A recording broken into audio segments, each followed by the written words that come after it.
please join me for the Pledge of Allegiance? I pledge allegiance to the flag of the United States of America and to the republic for which it stands, one nation, under God, indivisible, with liberty and justice for all. All right, roll call, please. Alderman Osteen. To everyone's surprise, Early. I am here early. Fired up, too. Alderman Rose. Here. Alderman Ross. Alderman Rucker. Here. Alderman Schuman. Here. Alderman Hoffman. Here. Mayor Hermanson. Here. All right, we're gonna move on to the citizens' communication. This is the time set aside on the agenda for citizens and visitors to address the mayor and board on any topic that is not a public hearing. For those here in person, speakers will be restricted to 3 minutes, unless otherwise permitted. Minutes may not be donated or transferred from one speaker to another.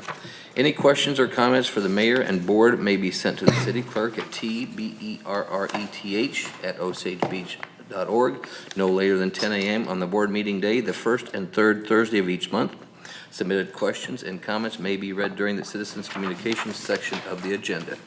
The Board of Aldermen will not take any action on any item that is not listed on the agenda, nor will it respond to questions, although staff may be directed to respond at a later time.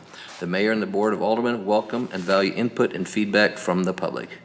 Is there anyone here in person who would like to address the board? Seeing nobody here, I would say that'd be no. So we will move on to the approval of the consent agenda. Has the board had a chance to review the minutes of the Alderman meeting January 18, 2024, and the bills list February 1st, 2024? And do we have any questions or comments? Motion to approve. Motion to approve. Do I have a second? Second. All right, all those in favor? Aye. All right, consent agenda has been approved. All right, we have one unfinished item today. It's Bill 24-02, Ordinance of the City of Osage Beach, Missouri, amending Chapter 135 Finance and Purchasing, Section 135.040 Purchasing and Procurement Competitive Bidding, Section 135.050 Purchasing and Competitive Proposals, 135.070 Purchasing and Competitive Purchasing, Sole Source Procurement, Emergency Purchases. This is the second reading, and do you want to elaborate on this, Alderman Rucker, or we? Just a correction on the blue sheet. The date of reading is February the 1st for the first reading, not January 18th. That would be me. All right. So it's just a blue sheet error, no problem. I've not received any comments back and questions in reference to anything I had in here. Gina can elaborate if she has, because after the last meeting, she took a piece of it and I took the rest of it, so. Well, I didn't receive any questions or comments either, but the piece that I added was under D1, little f, number 2. So the wording will read, the Board of Aldermen may resolicit bids if bids received failed to conform with the specifications or submittal requirements, or it is determined total cost or line item cost are materially unreasonable. So we took away for any reason and narrowed it down, and also then it won't cause us any disgruntled bidder issues in the future. All right. Do you have any comments or questions? Alderman Osteen. Thank you. That was my objection at the last meeting, You're welcome. was the open-ended phrasing that I was not in agreement with, so. Welcome. Very good. Any other comments or questions? Seeing none, do I have a motion to approve second reading? Motion to approve. Alderman Hoffman, do I have a second? Alderman Schuman, roll call, please. Alderman Rucker. Yes. Alderman Rose. Yes. Alderman Osteen. Yes. Alderman Schuman. Yes. Alderman Hoffman. Yes. Alderman Ross. All right, second reading has been passed. All right, we have a few items for the new business, and just to let you know, item D under new business has been removed. In talking with the city attorney, things were not completed in time, so it'll show back up on a later agenda, but you can take it off your list for tonight. There's no item D. All right. First item, we have Bill 24-05, An ordinance of the City of Osage Beach, Missouri, amending Chapter 390, Section 390.010 definitions, Section 390.030 prohibited operation of a golf cart, Section 390.040 requirements for operating a recreational off-highway vehicle or utility vehicle on city streets, roads, or alleyways within the city. Section 390.070 prohibited operation in a recreational off-highway vehicle or utility vehicle, and the city code for various purposes as set forth. This is the first reading. Chief Davis, please. Mayor and members of the board, this was actually discussed at the January 3rd board meeting, not the 4th, as Alderman Rucker pointed out to me. Forgot we changed it to Wednesday that week. This is a change that we discussed, or proposed changes that we discussed, to allow recreational vehicles and utility vehicles operate on Osage Beach Parkway instead of being limited to the roadways that are 30 miles an hour and below. The proposed changes you see are in red on the ordinance, and some of the other items are struck out. Another comment that was brought to my attention from Alderman Rucker was he would like to see that they're required to have turn signals and brake lights. However, not all of those utility vehicles, the majority of the utility vehicles are not equipped from the factory with those. So the ordinance does specify that they do have to use hand signals, just like on a motorcycle or, you know, other automobile that does not have any of those equipment from the manufacturer. Comments or questions from the board? Alderman Rucker. Just want to continue to clarify that. Chief, I got your email this afternoon on that. So if I understand the email correctly that you sent me, basically a car does not have to have any illuminating lights on the rear during the day. Illuminated lights during, no. Well, the NTSB requires that they do, but they don't on the utility vehicles. So a car coming from a manufacturer, they're required to have that by the National Highway Safety Transportation Bureau guidelines, but a utility vehicle or the recreational off-highway does So not. just to kind of clarify this then, if my taillights are out on the rear of my car, and my blinkers are out on the rear of my car, and my brake lights are out on the rear of my car, and it's during the day, you can't write me a ticket. You have to use your turn signals. I have to or use you my have hands. to use your I hand know, signals. but you yeah. can't write me a ticket because of the lights not working on the rear of my car during the day. As long as you're using your turn signal, or hand signals, Yeah, yes. but if I'm not using my hands, then you write me a ticket for that. Right, for, Okay. Failure to signal, yeah. yeah. I disagree with it, but that's okay. If that's the way it is, that's the way it is. And, because that's what I read through there and everything. I was like, okay, these utility vehicles don't have to have illuminating lights, day or night. So, okay. It is what it is. Alderman Hoffman. Is there is this sun up to sundown, or can they drive on it at night, or? If they have headlights and taillights, they can operate at night. That's it. Alderman Morose. I'd like to have something clarified. On the blue sheet on page 32, under department comments, and it has a sentence, golf carts would still be limited to roadways with a speed limit of 30 miles per hour or less. But on page 34, it has under golf cart is not capable of exceeding speeds of 20 miles per hour. So it seems to be contradictory, or I'm not getting it explained correctly. You can operate a golf cart on a street as long as the speed limit is posted 30 miles an hour or below. The golf cart still should not go over 20 miles an hour, but you can operate it on a street that is, some Okay. people have their golf carts souped up a little bit, so they do go faster, Okay, but generally they're restricted, governed to 20 miles an hour. Right. Or under. okay. And then another question I had, in driving these utility vehicles there's nothing about mentioning anything about age, or even for a golf cart, about age. Did I overlook that? They have to have a valid driver's license. With driver's license, yes. But So I that- mean, in the golf cart, they didn't say anything about an age. It should. Yeah, I thought it said driver's license on both, I thought. I thought that was just for the utility. Hang on. I think, well, I thought the intent was when we wrote it originally, was we wanted the golf carts to be driven by those with driver's license, golf carts as well. That was the intent, I thought. Well, I didn't get that. Hang on just a second. Yes, sir. Yes, on, Oh, sorry, sorry. Mayor. Under 390030, I just saw it. 30.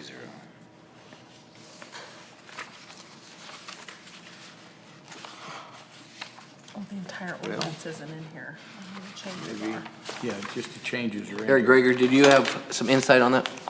I have a little background on this, I just had a Just the question. microphone. Will there be proof of Mike. insurance Eric. required? Oh, If they're allowed to operate on the parkway, will they be required to show proof of insurance? What if they're in an accident? If it's a Yes. UTV or a Yes. golf cart, yes, okay. Where I used to live, a lot of towns did this, and the city would require a permit for the vehicle. They would charge a fee, and then, and part of it was being required to have insurance, show proof of insurance as part of the permit process, so I was just curious.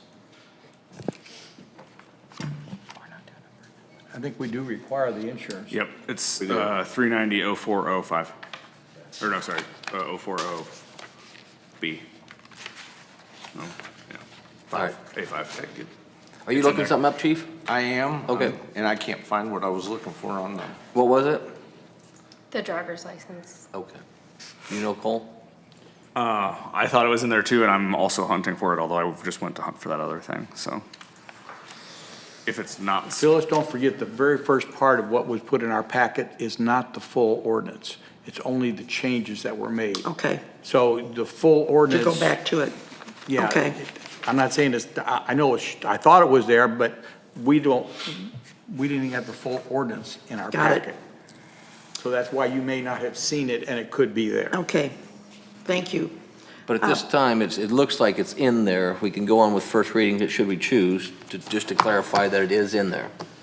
It looks like it's in there under recreational, off-highway vehicle and utility vehicle, but somehow it might have got accidentally deleted off of 390030, so could be a Scrivener's error on my part, deleted.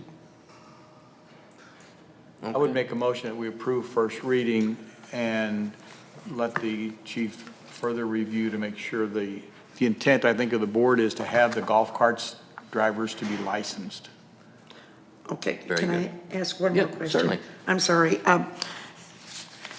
Driving a utility vehicle or the recreational vehicle on the parkway, right? They have to have a license, right? Correct. There's nothing that I saw, but maybe it's in the original packet. If they have to have a driver's license, what about insurance? that, we just went and found that. It's in there. It's in there? Yep. Okay. Okay, I'm sorry to That's all overlook. right. I didn't mean Nope, to. that's all right. Okay. Yes, Alderman Osteen. All right, just to clarify, we are basically trying to set ordinance regarding them driving on major thoroughfares, on major city streets, correct? Up to and including the parkway. Okay, and the reason I'm bringing this up is we're trying to instigate rules that they must have a valid driver's license in order to operate a ATV or a golf cart, utility vehicle, et cetera, on major roadways in the city of Osage Beach with an age limit of 16 to have a valid driver's license. Yet the state of Missouri still allows those that are 14 to drive a motorcraft. It seems to me that seems a little, So just because they can drive a motorcraft on water, don't mean they can drive a car on street, as far as I'm concerned. I don't think there's a problem. I feel like we should be following more of the state's guidelines regarding the watercraft usage than golf cart. And that could be just me, but it seems odd that we're trying to instigate, you can't drive a golf cart until you're 16, but guess what? Get on a boat all you want and drive around when you're 14. It seems ridiculous. State doesn't care. That's It seems a little counterintuitive that we're not setting some regulatory statewide in conjunction with driving a motorcraft as well as a golf cart. A That's golf- just me all right. personally. A golf cart is Very considered a good. motor vehicle. Yeah. All right, there's a motion on the floor from Alderman Rucker. Do we have a second on the motion? Would you repeat the motion? Yeah, sure. To approve the first reading with the chief to look into making sure that the licensing is on all vehicles. They're required to have a driver's license on all vehicles, and bring it back at the next meeting. I can actually answer, I found your answer. Found, good. It's not even in that chapter, but in a different chapter, in 380.020, we have a driver's license requirement, which will apply to all vehicles. A golf cart's a vehicle because it has a motor. So the golf carts, ATVs, UTVs, whatever you want to call them, anything with a motor on a city street, you have to have a driver's license. We had that issue with a motorized skateboard come up recently. Okay. If it's got a motor, you got to have a driver's license if you're going to operate it on a city street, period. And that's a general, that's not specific to UTVs or golf carts. So we're covered. All right, I'll simplify it. Motion to approve first reading. Thank you, I appreciate that. Is there a second? You're I'll welcome. second it. Any further discussion? All right, all those in favor? Aye. Any opposed? No. All right. Motion passes. Yeah. All right, next we're gonna move on to Bill 24-06, an ordinance of the City of Osage Beach, Missouri, authorizing the mayor to execute an agreement with Omnigo Software LLC for RMS and CAD software for the police department over a 5-year period beginning in 2024 for an amount not to exceed $402,077.24. This is the first reading. Chief Davis, please. Mayor, members of the board, this is a 5-year agreement with Omnigo Software for the police department's records management system and computer-aided dispatch system. Omnigo is our current provider. We've had them for probably the last 20-plus years. We've been on a year-to-year basis with them. We've been seeing an annual increase of 10% usually. If we enter into this 5-year agreement with Omnigo, we'll see an immediate savings of $6,056.52, reduction from what we paid in 2023. The payments for the years 24 through 28 are listed on the blue sheet here. Police Department recommends approval. All right, thank you, Chief. Any comments or questions from the board? Alderman Hoffman. Just it's the first time we're entering into a 5-year deal with them, correct? Correct. And software tends to change drastically, even in 1 year. I'm just wondering if you see any problems with being trapped in with one company for 5 years. Well, like I've said, we've had them for the past 20 years. We've priced some different, last year we actually looked at another vendor, but with everything that we've already got invested in this company, it was not cost-effective to change. And we don't see that in the near future. Plus, all the other agencies throughout the state that we share data and everything with, it's valuable to be able to see what other agencies are reporting as well. Okay, thank you. Any other comments or questions? Alderman Rose. I think it's a good idea to go ahead and sign for the 5-year agreement, definitely saving some money. But when I'm reading on page 52, under the letter C, it says they may increase fees at any time during the term as needed basis. If we go ahead and pay 5 years, would they still have the right to change us or notify that we are going to be owing more money because of their increase? The prices that are in this 5-year agreement is what we're locked into. We would be So, locked we would into lock into regardless those if they prices. change their fare? Correct. For 5 years? Correct. Okay. I'm just a little suspicious when I was reading that. I'd have to go back and parse it for you, but because it says initial term. The initial term, I believe, is the 5 years. So once we're out of the 5 years, once we're out of contract, Well, yeah, then they right. can raise them. But we're by doing this, But during the 5, they can't. we're locked into what we're locked into. Okay, thank you. Alderman Osteen. I'm interpreting that it states that they do have the right to increase the fees should their costs exceed greater than 5% for unforeseeable costs. Is that not correct? So they do reserve the right to increase our contractual obligation with them if unforeseen costs, expenditures, et cetera, increase greater than 5% per year. That's under Section C as well. Trying to find our, Where you see that? See. Still under Section C. On page 52 still. Verbatim, in addition, Omnigo may increase fees at any time during the term on an as-needed basis if Omnicare incurs unforeseen costs increases greater than 5%. it's So I think that's given them the ability to increase costs on a as-needed basis. So it's not necessarily a locked-in contractual obligation or That's where I agreement. was coming from. It's following the initial term. I'm bouncing between pages, I apologize, but the subscription term is on page 67 is 60 months, subscription start date 12/1/23. And getting back to that one, Going back to Phyllis's point, once again, verbatim, following the initial term, Omnigo may increase fees by sending, but if they, no, it says at any time during the term. during a term, unforeseen cost increase is greater than 5% to provide the software. So labor costs, materials increase for them, then they have to reserve the right to increase. They reserve the right to pass it along to us. And I think we would.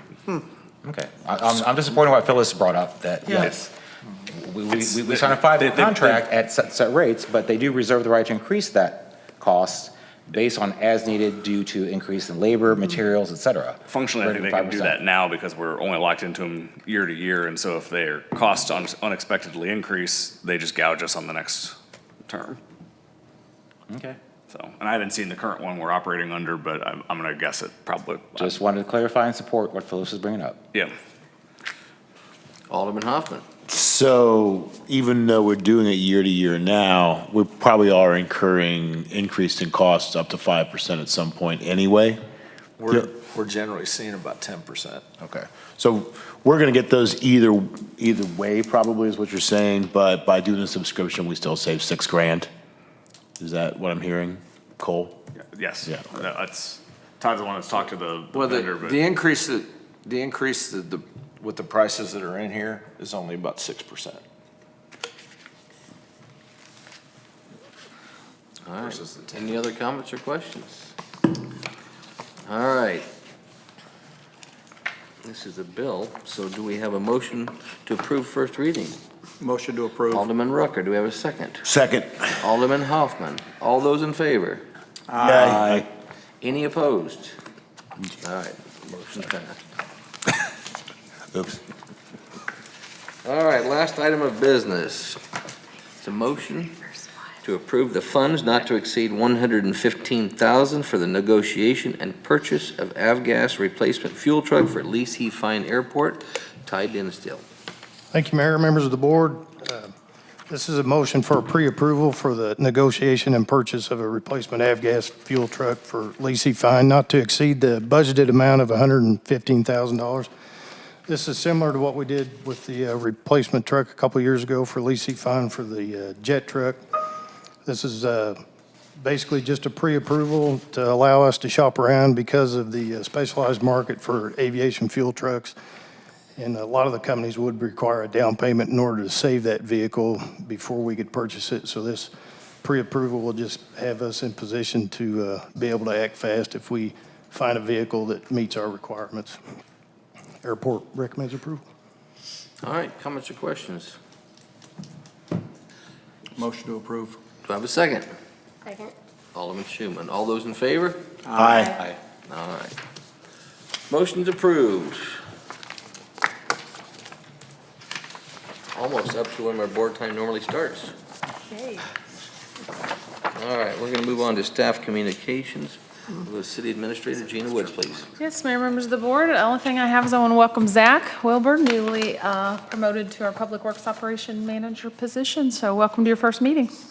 That's all I have. All right, thank you. Assistant City Administrator, Mike Welty. Yeah, I do have a couple of things. So first of all, I want to thank the board for the opportunity of being able to go to the WET conference, which is one of the largest public works conferences held in the Midwest. Myself and several other members of the Public Works leadership were able to go to this conference last week, participate in a lot of classes related specifically to the industry, and see probably the largest exhibition hall full of equipment that I've ever seen in my life. I don't know, I can't speak for Zach, but I never made it around to everything. It was so big, I just couldn't make it to everything. But it was very educational and very informative, and I think our team learned a lot from the process. Second, those discussions that I promised you, I've got those kind of set up for the next meeting. Got a lot of stuff coming your way as far as discussions on sidewalks, discussions on streetlights, and a whole bunch of other stuff coming on this next board meeting, so get ready. Other than that, I'll also welcome Zach. I've already been working with Zach in the position of water foreman for a couple years, and now a couple weeks into his new position, and we're pretty excited and pretty happy about the direction we're going in. Thank you. All right, thank you much. Building Inspector Ron White. I have nothing for this meeting. Thank you. All right. Human Resource, Michael. All right. Thank you, Mayor, members of the board. I'd like to take a minute just to thank a couple of our employees. Our staff accountant, April White, and our accounts payable payroll clerk, Abby Barrett. And this year, along with the regular tax W-2s that go out, they were able to put together what's called a benefit statement, or some of you might know it as a total compensation statement, to put along with the employee W-2s. And what this does is show the value of not only the salary that these employees are receiving, all employees, but the amount of health insurance that the city pays for them, the amount that's contributed to their 401 accounts for the city. And it gives an overall big picture of how much compensation they're actually receiving. And I want to thank them again for putting in the hard work above their normal, regular duties for it. Thank you. All right, thank you very much. Welcome, Zach. Do you have anything? I do. All right. Thank you, everybody. I would like to thank the street department and the volunteers out of the water, sewer, and GIS department for all the work they did in that last ice storm. Very tough conditions, and they did an excellent job with the hand we were dealt that night, so just want to thank them. Very good, thank you. Welcome aboard. Dave Van Leer, you have anything? Sure. Good evening, everybody. Just a couple quick updates on a few of your projects. The Sands gravity main replacement, I know that's been of interest to everyone. Our contractor has a notice to proceed date of this coming Monday. If you've been by the site, you've seen they have been doing a little bit of clearing out there, just trying to get prepped. But their official notice to proceed date is Monday. They have a 45-day contract, which would put the job complete by March 21st. So that's kind of a timeline we'll be looking at for that project. Also on the Sands project, we've been in communication with the owner of Andy's Frozen Custard. Obviously, they're the industry or the business that's most impacted by the project. We will be installing a new sewer main across their driveway. So we're trying to stay in close communication with them, make sure communication's good and that work is scheduled and they know when it's coming and we can do it at the most convenient time for them as possible. So that is something we're trying to diligently track. Just a couple other updates on some projects. I'm working on getting contracts completed and projects kicked off on the Bluff Road shoulder replacement, lift station rehabs on Lazy Days Road and Osage Beach Road, and then also the welcome sign project. And shortly, we will be putting out to bid the pickleball courts down at City Park, and then also the Osage Beach roadway project. I believe that's all I had, unless there's any questions. Thank you. All right, thank you very much, Dave. All right, Ty Dinsdale, Airport. Nothing, sir. Thank you. Barry Gregory, Parks. Yeah, thank you, Mayor. Our new irrigation pump is scheduled to start on installation the second week of February, I believe, from Four Seasons Plumbing. We're very excited about that. The Parks team is working on prepping the maintenance shop for the improvements, specifically having spray and insulation installed next week, which will make it much more comfortable when we work on equipment in the wintertime. As Dave said, pickleball court bids are set to go out, I think, next week. So we're extremely excited about that, and we're hopeful that we'll get some responses for that. We have volunteers starting on our new Frisbee golf course next week. We'll be working with them to start installation of that. And we are hard at work prepping the fields and concession stand and working with Ballparks National, working through logistics and getting ready for our new season. That's about it. Very good, thank you. All right, Kerry Patterson, City Planner. I actually don't have anything tonight, Mayor. Thank you. All right. Carrie Bell, City Treasurer. Yes, Mayor, Board of Aldermen. I was just going to ditto what Michael Ray had said about the benefit salary statements. This has been on a goal for quite some time. And since in the time that I've been here, I only remember this going out to employees one other time. So, and Michael Ray was also very instrumental in working with ENCODE to pull this together. So, yes, Michael, April, and Abby did a great job getting us back to providing these on an annual basis. So, appreciate that. All right, thank you. Alderman Rucker. Yes, I have a number of items actually tonight. First of all, just to piggyback on what Carrie said in reference to the forms for the showing all the benefits, that has been something I have had in my stickler in my side for a number of years and requested. I used to do it as a fire chief, and it was extremely beneficial. I remember receiving it as a young firefighter, and like, wow, you know, I only get this much money, but look at all what it costs. I would appreciate it if you could give me a blank of that form. I might want to give you just a little input on some things maybe that you aren't thinking of. If I can elaborate on that. So I've contacted CBIZ, who we've done the compensation study with. What they're able to do is take information that we have and can provide and put it into a more user-friendly, graphically pleasing form so that it's, you know, it has pie charts on, you know, total compensation, your salary is this, your health insurance is this, and it will be able to break it down and be, I wouldn't say more legible, but again, more pleasing to the eyes and colorful. Well, the thing that's to follow up on that, and that's one of the things I wanted to suggest to you, the thing that I found out years ago is that obviously all of us read and look at things differently. A pie chart to me, don't even let me see that stupid thing. I don't want it.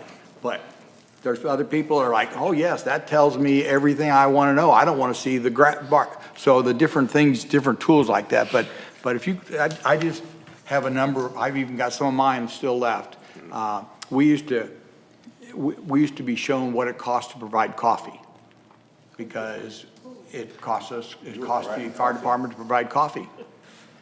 Oh, I mean, you know, it just depends on how nitty-gritty you want to get. You know, you can go down that fine of a newt, or you can whatever, but. And on these, it'll be, you know, we have if an employee of the quarter, employee of the month, if they receive the gift cards, that amount will be reflected on that as well.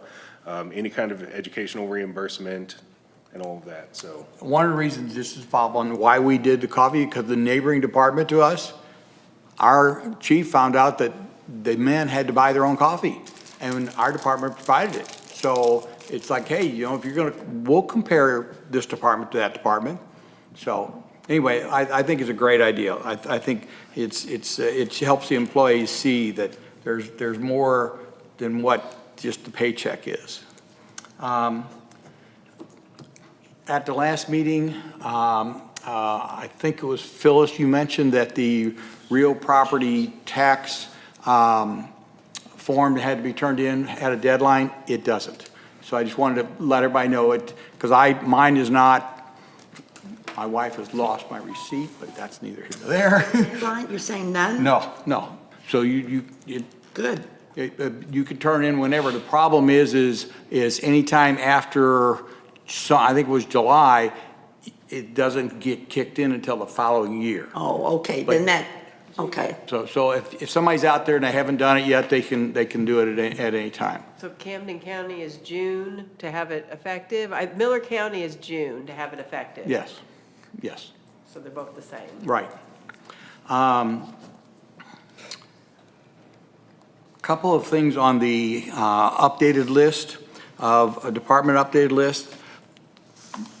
3/4 of them are probably still mine that I had put on there.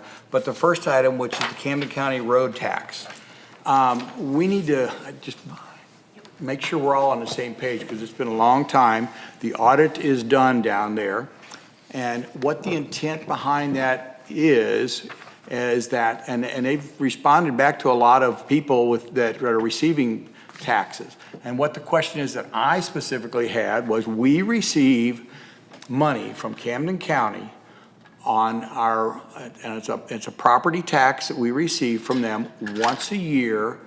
And our budget, and what our understanding was, my understanding was, is this is for our road taxes. Has to do with our roads. Now, early on, it was like, well, does that have to do with roads, or is that a gas tax? I mean, we've had a lot of this discussion. And the reason we need to find out exactly where that money is coming, what legislative piece of material they're using, is because I personally don't trust their system down there to make sure they're doing it right. And I want to know where that tax is coming from, because if it's property tax that they're receiving every month from people paying their properties, and they only pay us that once a year, by other taxing guidelines, they have to pay us interest on that money. They cannot sit on that money and collect it as they are right now and let it just sit there in their own account. They can make interest, and that's acceptable to do that with other property taxes, but then they have to pass that interest on. So before we go down that road to create that battle or create that, we need to know where that is coming from. Where are they hanging their hat on? What statutory thing to make sure that they're following the statutes right? Because I don't have a lot of trust in their system. I think I have that, I have that information. I don't know it off the top of my head, but Carrie and I have been working together a lot this week, so we'll put our heads together on that property next. taxes. That's the first I'd heard that the audit was done. So My wife is involved with the Special Road District, and they've had information passed on to them through their commissioners that it's completed and that they've found nothing wrong and da-da-da-da-da. So I don't know that the actual paperwork has been turned out. I'd like to see that because I have doubts about that too, but anyway. So the second item is the capital replacement in reference to the sewer board. Gina has completed everything as far as we created this for staff. Gina's completed everything that needs to be done at this point. It's in my park, and the some people with the sewer board, or not sewer board, the sewer administrative people that run our sewer plant. We're working through it, so I just want you to know that that's not on Gina's plate anymore. It may come back later, but right now, it's not. It's not on her plate, it's on mine. And I don't need to have my stuff listed there. Can I remove it then? Sure. Thank you. The next thing is, the board needs to know that we have responsibilities as board members to the staff. And one of those one of those things that we have it may be somewhere in the ordinance, but one of the requirements that we've always had, as long as I've been on this board, is if you're not going to be at a meeting, get a hold of Tara. Because it's her responsibility to make sure that we have a quorum. And if we don't have a quorum at 3 o'clock on a board meeting or a day before, she can notify the mayor. There's no sense in having staff and having a meeting. So if we're not going to be at a meeting, we should be notifying her ahead of time of that. The other thing is it's our responsibility to respond back to staff with information that they ask for. So I think that we all need to make sure we check our emails.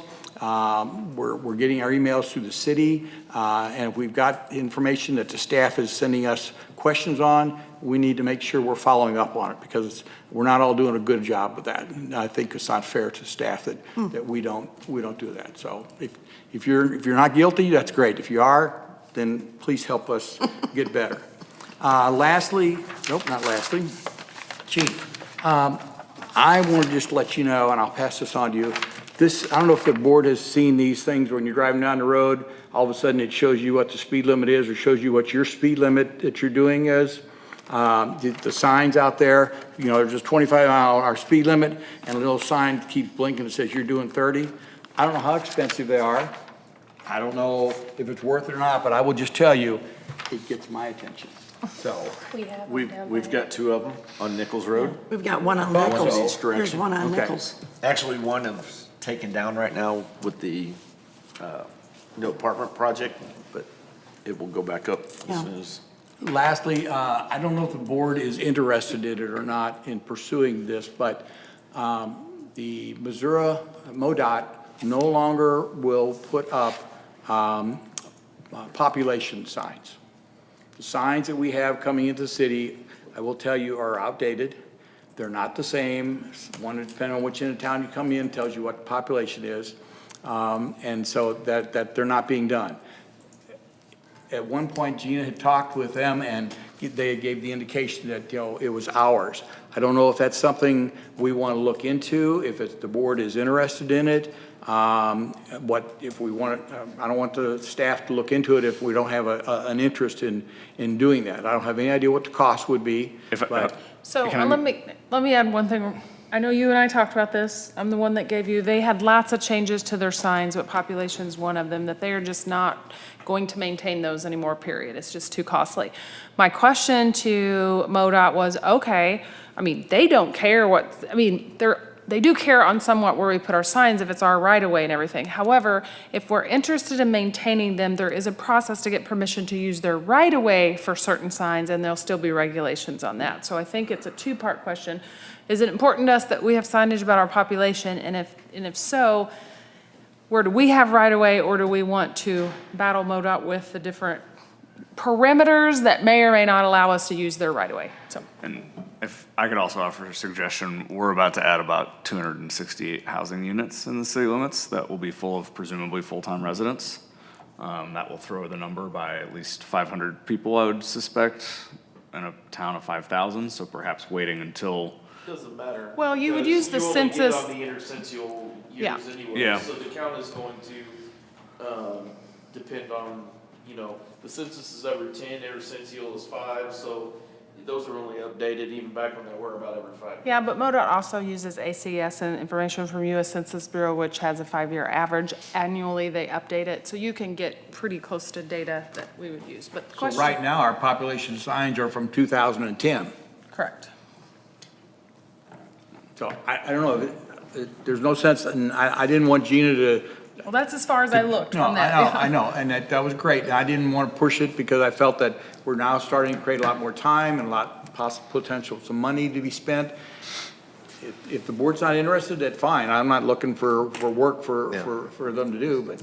I might suggest put it as a discussion item on, the next meeting, Do that.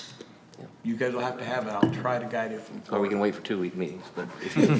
We'll see how many discussions Mike has, and then we might fill that in on our next one. We're not in any hurry. Let's go Sounded like through Michael his. might be pretty busy next Yeah. meeting. Anyway, we'll set up Thank the you. discussion. Alderman Schuman. I think we missed Tara and Cole and the chief. Did we Oh let my them goodness, we go, sure did. or- I wouldn't say you missed No, us. it's all right. I was just checking if you had anything. Good? You're right. All right. miss Tara. My apologies. Here I thought I was doing so good. Going. All right. We can do that. We'll go to Chief Davis, please. Thank you. I'll steal a little bit of Kelly's thunder because I heard There you about go. it Do it, already. aren't you? We did a job fair down at the elementary school. Sergeant Shelton was down there, and we've got a few recruits from, what grade is that? K to Probably 4. K to 4. So we're recruiting way out now. Did they ask him? Did they ask if we had loggers? Ouch. No, I don't know. But Sergeant Shelton did a good job. I'll let Kelly elaborate more on it. She was down there, but he had a good time and met some future recruits maybe. Some of us may not be here when they start, but so other than that, I really don't have anything. All right. City Attorney Cole Bradbury. I really don't have anything either. Like I said, you didn't miss anything. Tara. I was breathing between, I forgot everything I was going to say a Oh. while ago. All right. Alderman Schuman, please. All right. Well, I just wanted to say welcome, Zach. Good to have you on the team. And then to elaborate a little bit more on the chief, so it was the Osage Beach Elementary, which is Camden School District. They did on the 31st a career fair. It was their first one. They're hoping to do it annually. So I think there was 9 businesses locally that attended. Hopefully next year we can get some more. And it was just a chance for the kids to ask questions about what kind of education it takes, what kind of jobs are involved in your business and are like it, what do you like, not like, just to kind of get them lined up, start thinking big, because sometimes there's careers out there that you don't know about. I was there with my husband's company, but we were right next to the officers. There was 3 of them there, and they looked like they had a blast, and they brought giveaways, and it was the most fun table. So all the kids had a good time, and thank you to Chief Davis for supplying the officers for that. That's all I got. Thank you. Alderman Hoffman. A few things, Mr. Mayor. One, you want to welcome in the new guy. Congratulations, Zach. Looking forward to working with you. Just more to update the constituents that might be watching, the dog kennel situation, I believe, and Gina can correct me if I'm wrong, I believe is fully handled at this point, that any dogs that are found between now and the time we get the new kennel are going to be maintained inside somewhere, and the new kennel should be here in 2 weeks, I believe. Is that ish, 2 to 3 weeks?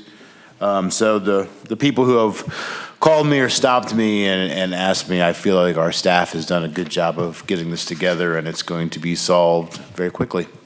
I would like to ask Gina, the 2 job positions, I'm sure you know which ones I'm referring to. When's the expectation to have them posted? So it is February 1st. I said have an update. I just haven't sent that email. I only received 2 comments from other, members. So I think in that email where I'd solicited some suggestions, unless I'd seen something glaring, I want to move first with the communication position first, because that makes more immediate sense, and then to be determined on the other one. So that was always my intention, but I didn't get any information that conflicted that from all of you guys, so that will be my path. And am I one of the 2 that you got something from? Because I sent in stuff, I just don't remember if it was, okay, just making sure. Vapex, where are we at with that? Yeah, so the connection isn't complete. There's electric to the unit. They hooked up the blower today. They're gonna finish out the electric, run the air lines, ozone lines, and then it'll be on Vapex to come down and do the startup. They don't want us powering it up till they're here, so depending on how long Vapex takes to get here, which we'll schedule an appointment with them tomorrow, could be, days or weeks, depending on the availability of Vapex to come do the startup on the actual machine itself. Do you feel like 2 weeks from now at our next meeting, we should have a pretty formal update? So, yeah. Excellent. Okay. At least know when they'll be here.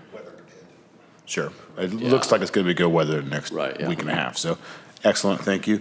I sent you a text. It kind of just popped into my head.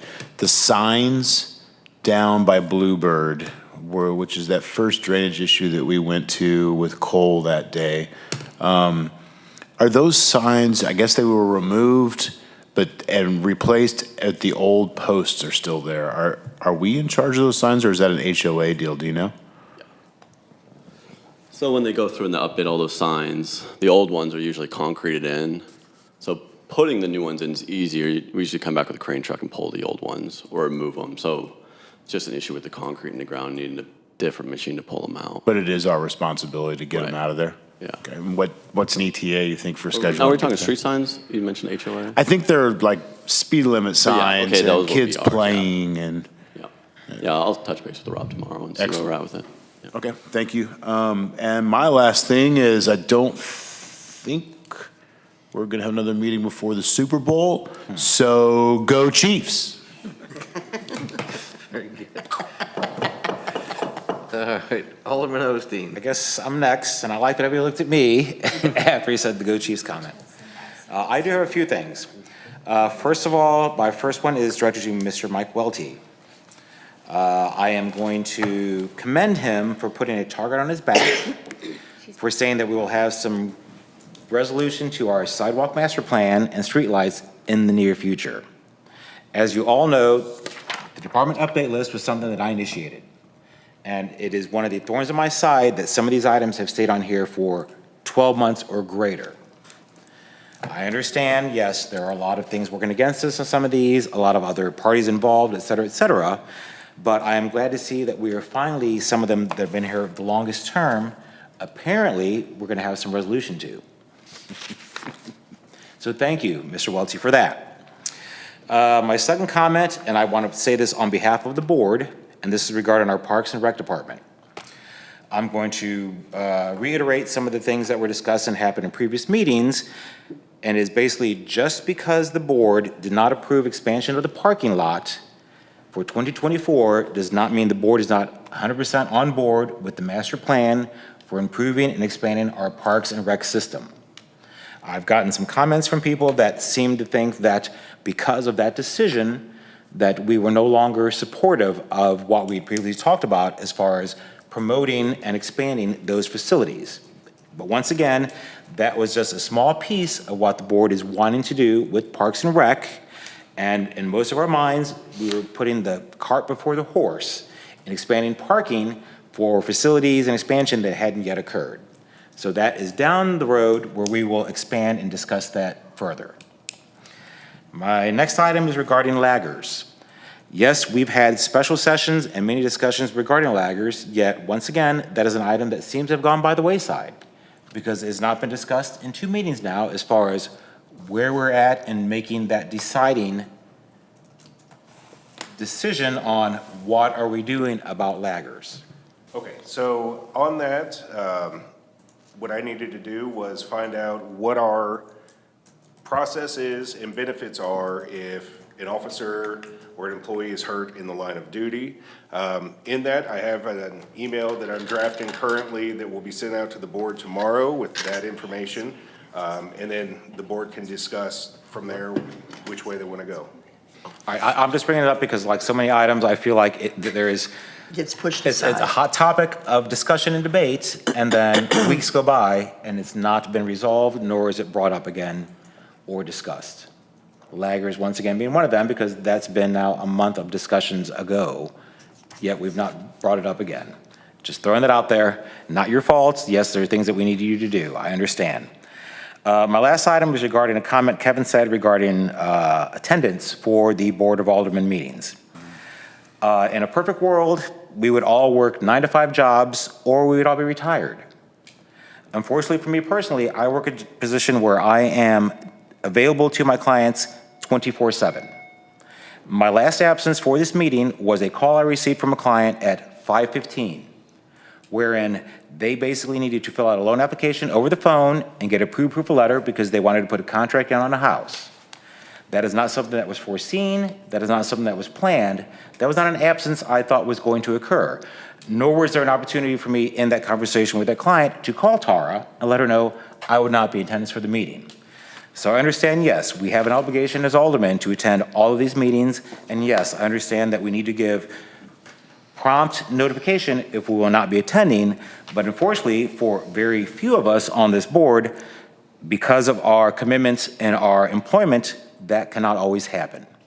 I'm not making excuses for myself. I think the only other person on this board that may see this sometimes is Kelly, is things come up because of our job that we can't control. And because of that, at the last minute, we are unable to attend meetings that we were not aware of. So I just want to make sure you guys were all aware of that, because my absences at board meetings are never planned in advance, other than if it's a sickness that I've had for days, which has happened before with all of us. But I understand what Kevin, what you were saying, but I wanted to throw out. I was not here for the first meeting in January. And once again, I get a call at 5:15. Someone needs a loan for $400,000 to put an offer in on a house that they need that minute. Obviously, that is my priority because that is my primary source of income. That is my main priority. So just wanted to throw that out there just for consideration that absences aren't always planned. If they were planned in advance, obviously, yes, we do need to inform those above, Tara, the mayor, et cetera, that we will not be in attendance. But once again, sometimes we can't control what happens when it revolves employment. That's all I had. All right, thank you. Alderman Rose. Thank you. Zach, I'd like to congratulate you on your new position. and you, well deserved, I'm sure. Also, I thought it was interesting. It's rare that I really go on our Osage Beach website. I have no reason to, just for whatever reasons, but I did this last week, and there's several things that are outdated. I don't know who's responsible for that, but it shows still 2023, this and this and this, whatever it is. And I didn't write it down, but there were several items that I thought needs to be updated. If you find things, please send them to me and we will disperse them and get them Okay. taken care of. But it is not one person's job, however, that may be Well- changing here shortly. But absolutely if things get, because, you know, deadlines can change behind the scene and it can revert back to old information, so please let me know if there is. There's Well, not somebody that watches it all the time. I but didn't know if it was your responsibility, Gina, or whose it was. It's a multi-layered, so if Okay. you can just let me know, then I'll know what piece of that is taken care of. All right. Our communication specialist job. Listen, one Yeah. of these days, Yeah. we're gonna have that, but right now, let me know and I'll disperse accordingly. Okay, thank you. That's it. All right, thank you. I have three things tonight, but first, congratulations again, Zach. I think you know my door's always open, so. But I was gonna talk about, first and foremost, the tragedy that happened on the bridge. You know, thoughts and prayers to the family and all those involved. I mean, the young lady that hit him, and it was very, very tragic. And I've been on several news sources lately, and the pedestrian bridge has kind of come to the forefront because not only is it important to connect the two sides of the city, but for safety. I was on the Karamis Radio TV this morning, and he was asking me questions. I called Chief. It's not illegal to walk across that thing. And there's no signs that say proceed with caution. There's nothing. And so I don't know what the answer is. I have another interview where we're going to be talking, I know, I believe a week from Wednesday with a grant. And that's kind of the first plan. It is a safety grant, so hopefully we can incorporate the Grand Glaze in that. But I think it's something, if you have some ideas, please bring them our way, because I had a long conversation with MoDOT last week, because we were told initially that we could not attach to the side of the bridge. And you know my impatience, and if I'm told no, I say, why is that? And we can, but the price of that is very, very expensive. And so right now they're kind of going on a guessing game, how much it costs to attach or a freestanding bridge or whatever it is. And there's some estimates anywhere from $10 to $30 million for a freestanding bridge. There's estimates to attach to the bridge anywhere from $7 to $12 million. So with the grant, hopefully we're going to release some funds to go to a third party to give us that information we need and proceed forward. But I'll just tell the people out there, if don't cross that thing. I mean, I understand emergencies happen, but if you need somebody, give somebody a call. But just be safe out there. Thoughts and prayers to the family.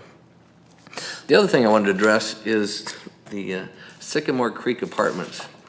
And I don't know who follows social media, but I was sitting at home the other night, and I really try not to comment, and I literally had something typed out, and I had my finger on send, and I didn't send it. But somebody had posted, and I'm not going to bore you with the whole thing, but they heard that Sycamore Creek Apartments, they heard that the contractors were not getting paid and walked off the job. What? Oh, yeah. I And heard that as well. and then another comment basically said, well, boy, wouldn't that be a nice slap in the face for the city of Osage Beach, because they just gave everything to this developer. And then it went down this rabbit hole from there.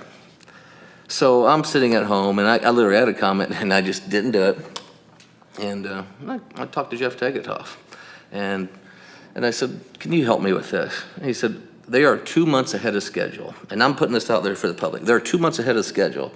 And when cold weather comes in, inclement weather comes in, they have a choice whether to pay people above fair market wages to come in and keep going, or, hey, take some time off. We're 2 months ahead of schedule, and that's what they did. So everything's good to go. People aren't not walking off the job. So for those that hoping this is a slap in the face, it's not. Things are going good, and by this summer, they're going to have some of those available. So I just wanted to address that. So if you have any questions on social media, let us know, because most of it's not true. The last thing I want to kind of give kudos to ourselves, the LORDAC. came out and we knew about this ahead of the time, but they come out with the Lake of the Ozarks Regional Economic Development Council. I mean, there's so many acronyms out there, but that's what it stands for. And we received, the city of Osage Beach, in conjunction with Jeff Tegetoff, we received the Impact Award for housing development and making an impact here around the Lake of the Ozarks. So to the staff, to the board, to all those involved in that, pat yourself on the back because we have a lot of good things happening here in Osage Beach. And that's all I have tonight, folks. So with that, do I have a motion to adjourn? Motion to adjourn. Alderman Hoffman, do I have a second? I will second. Alderman Osteen, all those in favor? Aye. All right, meeting adjourned. Thank you. I can't imagine Thomas gets tortured walking.